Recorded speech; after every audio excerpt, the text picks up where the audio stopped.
All right, so let's continue. So the next chunk, we're doing another problem. This one, we're looking at settings on a printer.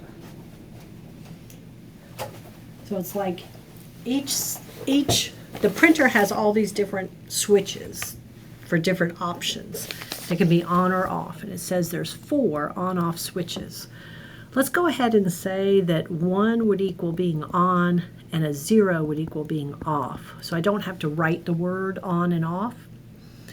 The question is how many different settings could be selected, and this one has a special condition that no two adjacent settings can both be off. Okay? Adjacent means no 2 settings that are right next to one another. So it has to be right next to one another. You can't have 2 that are off, so you can't have that happening, a 0 followed by a 0. Now we have 4 switches, so think about the first switch, okay? It could be on or off. But when we go to do the second switch, we have to think carefully about it. If the first one was 1, then the second one could be on or off. If the first one was a 0, then the second one can only be a 1, because you're not allowed to have the second switch, 2 adjacent switches, both being off. All right, now let's think about that second switch we've already done. Let's think about that 1 right there. For the third switch, we could have either a 1 or a 0. But if our second switch already had a 0, then we couldn't have a 0 for the next one, so we'd have to go back to a 1. Okay. Now, down here, we have the second switch being a 1, so now we could use either 1 or 0 when we set the third switch. And then finally, we're going to get to the fourth switch. If we have a 1, we can use either 1 or 0. But if we have a 0, we can only follow it up with a 1. But a 1 could be either 1 or 0. But if we have a 0, the next one can't also be 0, so it would have to be 1. All right, so for this one, we would get these printer settings, and I'm looking at following these branches. What I mean is I'm going all along the top. I would get a 1, 1, 1, 1. Then I'm going to go top, top, top, and then I'm going to go to here. So kind of match up these possible settings with this last number.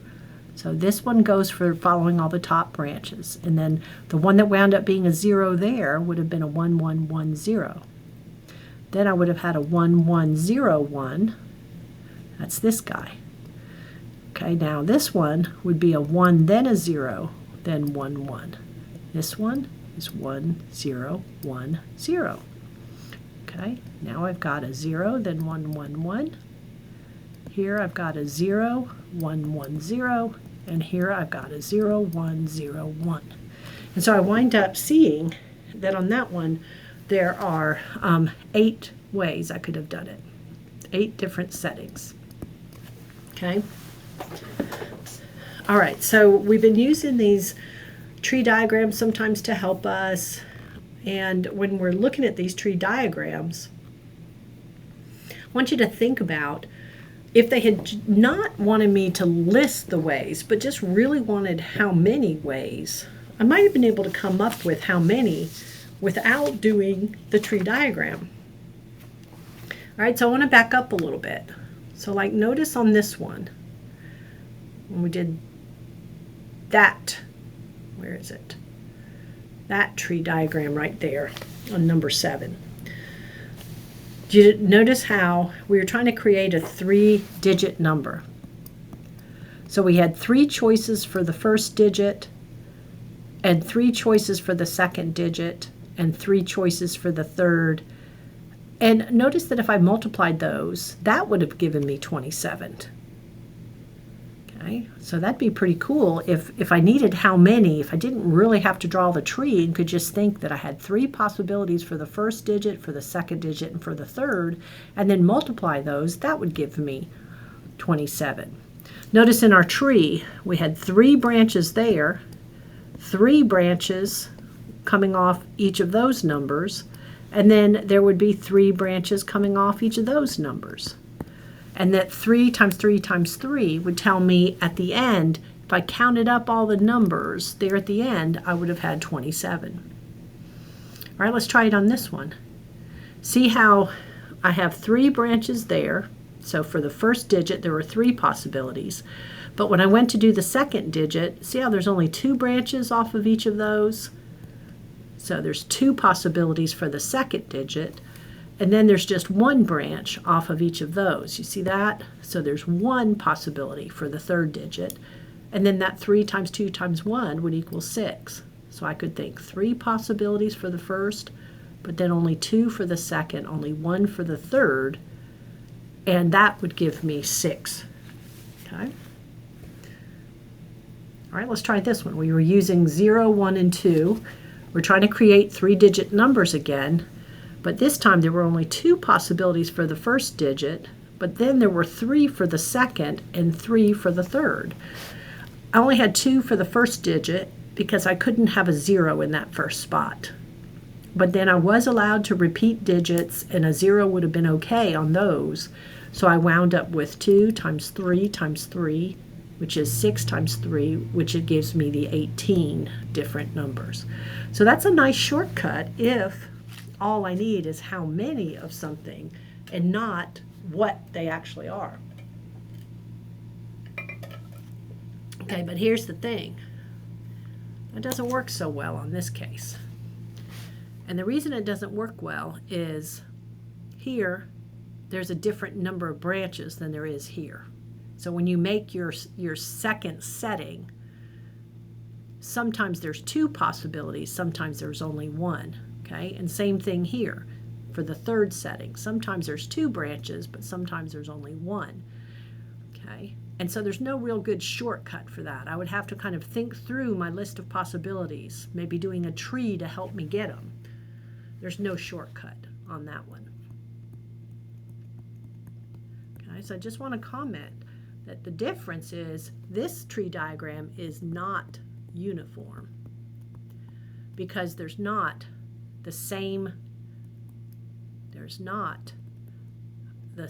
number of branches.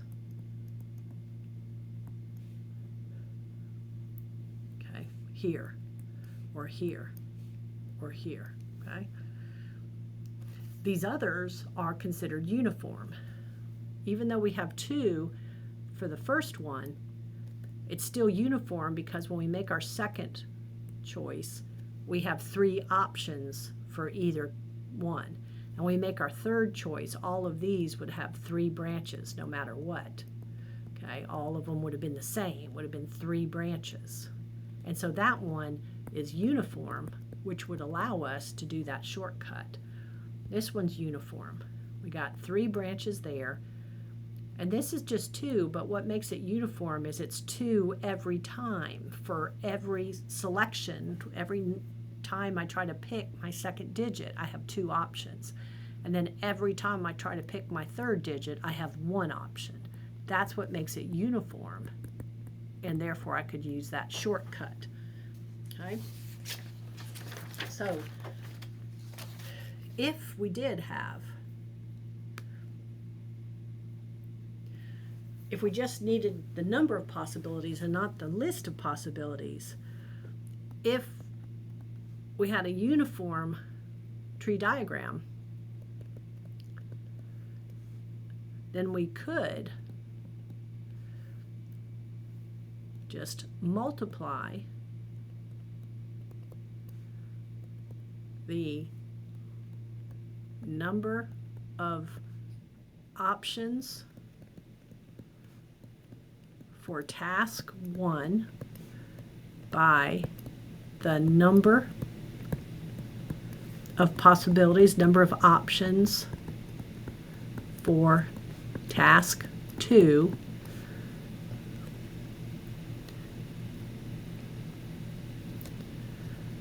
and then just keep going, times